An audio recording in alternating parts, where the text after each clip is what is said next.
Millions of us feel like we can't get through the day without a caffeine boost. Hello. Really? Oh, God, yeah. Oh, If I had to give up caffeine and alcohol, I would give up alcohol in a heart. And I Seriously? love drinking. What about caffeine, Alison Hammond? Impossible. I can't make that choice. I give up caffeine. Really? Wish I could quit you, but do you really love it that much? Is your coffee habit helping or harming you? Well, there's good news. A new study reveals that caffeine could have more health benefits than you think, so you're sorted. Here to break it down, joined by Dr Federica Amati and beauty expert Nadine Baggot. You two Welcome. are having a lovely morning. You've had a lovely chat today, haven't you? What a lovely Interesting, though. day. You're all talking about interesting things. Like-minded people. You kept joining in as well. I loved it. Yes. So, I didn't, because I don't like coffee. well, So listen. am I going to die early? No. I am, aren't I? Let's find out. I'm going to get into that coffee. Dr Federica, let's start with you. What exactly is caffeine? So caffeine is one of the constituents of coffee, and it's a psychoactive compound. So it's the most consumed psychoactive drug in the world. Really? We love it. People drink it every day. Most people drink at least 1 cup. Now, what's good about coffee isn't the caffeine alone, but caffeine itself does have a lot of powerful properties. Okay. It's an antioxidant. It protects your neurons. It improves cognitive performance, your ability to concentrate and retain memory. So there's lots and lots of research on that. But coffee itself also has hundreds of phytonutrients, so chemicals that come from the plant, because coffee comes from a bean, it's roasted. First, it's fermented, so you have all the products of fermentation, then it's roasted. And when you drink it, you get hundreds of compounds, all of which are protective for your health. So this new study is really interesting, but it builds on decades of research that shows us that coffee drinkers have a lower risk of heart disease risk, lower risk of stroke, lower risk of type 2 diabetes. So it's protective in lots of ways. Why? What's it doing to our system that enables that? Is it speeding it up a little bit, the metabolism? So the caffeine does have a little bit of an effect on your metabolic rate, and it gives you this energy. So people who drink caffeinated drinks, and when we talk about caffeinated drinks, I want to be super clear, it's coffee, it's Coke. black tea, it's green tea, and actually chocolate has some Coca-Cola. I'm talking about not the Pepsi. and not the energy drinks, right? We're talking about the caffeinated drinks from plants and caffeinated foods from plants like chocolate are really good for your health because they have this combination of the caffeine that has its own effects and all the compounds that come from the plants that have more beneficial effects. So when you combine them, it's really great. Yeah. But for people who don't tolerate caffeine well, because it is a very active compound and how good we are at breaking it down is dependent on our genetics. Right. So some people have 1 cup of coffee in the morning and they're like, all day, right? Others, like myself, I can have 3 or 4 coffees, I can have one just before bed and sleep like a baby. And you're fine? It's genetics, yeah. I'm a fast, I break it down quickly, so fast metabolizer. If you're not a fast metabolizer, please don't force yourself to drink caffeine and feel jittery. Yeah. You can have decaf coffee or decaf tea and have all the same benefits. Really? Yeah. Well, apart from the just do cognitive that. function. So the cognitive function and the exercise benefits, so like improved exercise. And what about time of day? Because I remember just the headline saying you have to have it by a certain time of day to get the benefit. Is that really great study. What it didn't say that you have to have it in the morning. What it said is that people who drink it earlier in the morning tend to have slightly more benefit than those who drink it all day. Okay. But the benefit is there whether you're a morning drinker or an all-day drinker. And what I love is the research around coffee and the gut microbiome. So we recently published a study with 22,000 people that shows that drinking coffee changes your gut microbiome composition. There's about a dozen microbes that love coffee and only thrive if there's coffee in your system. Wow. And they're associated with better metabolic health. So I won't have those because I don't have coffee at all. So do you have any caffeine at all in your diet? So would you have tea? Do you like decaf coffee? No. Shall I tell you the reason I don't have tea and coffee? The reason is I like them sweet. I don't like the taste of it without sugar. So why am I going to put 4 sugars in it and have a tea and a coffee? I'm just not going to do it. Yeah. So that's the reason I don't do it. I also don't like the taste of coffee. I don't think it tastes very nice. Do you like dark chocolate? Do I like dark chocolate? Yes, I do. There you go. You get lots of compounds there, lots of benefits. A little tiny bit of caffeine in it, and you can get. And that's it. That's all I need.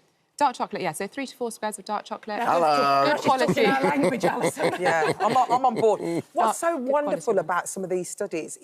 It can actually help reduce you getting Alzheimer's or dementia as well, which I was quite interested So in. the neurocognitive protective effects come from caffeine and the chemical compound. So it's a combined effect. And yeah, it's protective for Parkinson's and protective for Alzheimer's. Now, the Parkinson's research is really strong. So, if you are somebody who's worried or perhaps it's in your family, then drinking coffee can actually be Get protective. a cup of coffee down, yeah. We look at the products that Nadine's got as well. Can you have too much? And B, how much should you be having? Yeah, so you can have too much, but the toxic levels are pretty high. So we're talking 1,200 milligrams of caffeine, which is up more than 8 cups of coffee, strong coffee. So most of the evidence we have, and again, though, that depends. If you're a fast metabolizer, it's a bit high. But we don't want to go there, right? Yeah. We want to stay within the healthy range. And that really is sort of 3 to 4 cups of coffee a day, sits beautifully in that range. Now, tea has a lot less caffeine in it. So if you're having black tea instead of coffee, that's up to 10 cups. Green tea has even less, so we don't need to really count them. Right. But when we're talking about cups of coffee, 3 cups of coffee a day, 4. What about like a real strong one, like an Espresso, espresso? yeah. Should we So just that- No, an espresso will have a similar amount of caffeine in it to a longer coffee. Okay. So it's just what you like to drink it with. And you can have milk with it. You still get the health benefits. Wonderful. Do you drink coffee, Nadine? No, I don't. No tea? This is just set dressing. I I'll don't drink it later. But, like Alison, I do love a fizzy drink, but you don't get the health benefits. No, You yeah. get the Health mental benefit. cognitive, so I use it, obviously, first thing in Yeah. the morning to wake up, but you don't get health benefits. has caffeine ended up in products because of these properties? Yes, exactly. So the most common thing that caffeine works on, if you put it on topically, is it's a vasoconstrictor. So it essentially shrinks back the blood vessels in the superficial layers of the skin. And it's water soluble, so it's really, really easy to get into the skin. So the most common things that it works on are under-eye puffiness. If you imagine it shrinks back the puffiness under use the that. eyes. Which one? Okay. Well, there's a white one of those that Boots do. Yeah, well, OK, so the first one I've got here is this is the ordinary, they're and this great, is the aren't 5% caffeine solution. And the reason I've chosen this is because most of the studies done on caffeine used topically are at 5%. So it's a gold standard at a reasonable price. And you could technically use this in place of everything here. So it's 5%, it's absorbed into the Is skin. it a serum? And it's just a serum, yeah. And it basically shrinks the blood vessels. So it takes redness out and it takes puffiness out. And if it takes redness out, it takes away dark circles. Really, really clever. And if you want a high street equivalent, there's the eye cream equivalent. That's aimed at men. There's no difference between men and women's skincare. So you can Boots, use this it is if you're a really woman as reasonably well, it priced. doesn't matter. Absolutely, yeah. So that's this one here. That's that green one there.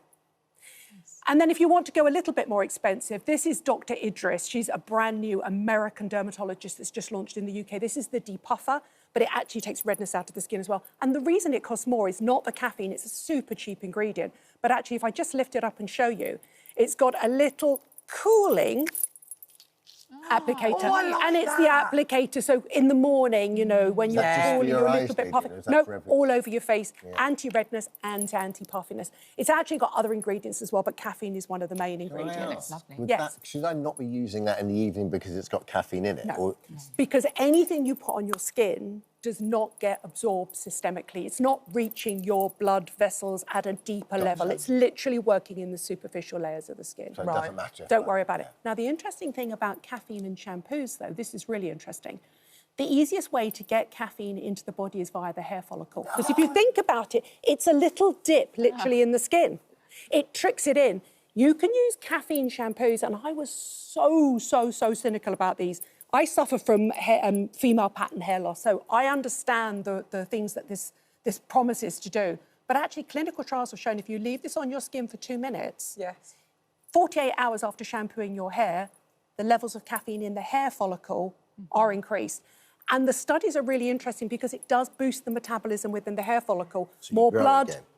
better situations to grow hair, yeah. Wow. But I always say use a leave-on product if you can. Always, this is the Inky List, this is a caffeine serum. The easiest way if you don't want to run Is that around for your in hair? Yeah, you just use that on your scalp in the areas you're Leave it beginning in to for lose a it. couple of minutes. And it works as a 5-alpha reductase, which essentially blocks the action from testosterone to ADT, which is basically the thing that causes the hair loss, the thinning Gotcha. around the hairline here. What's the last one? And finally, redness. If you're going to shrink blood vessels in the skin, obviously it works on redness and rosacea.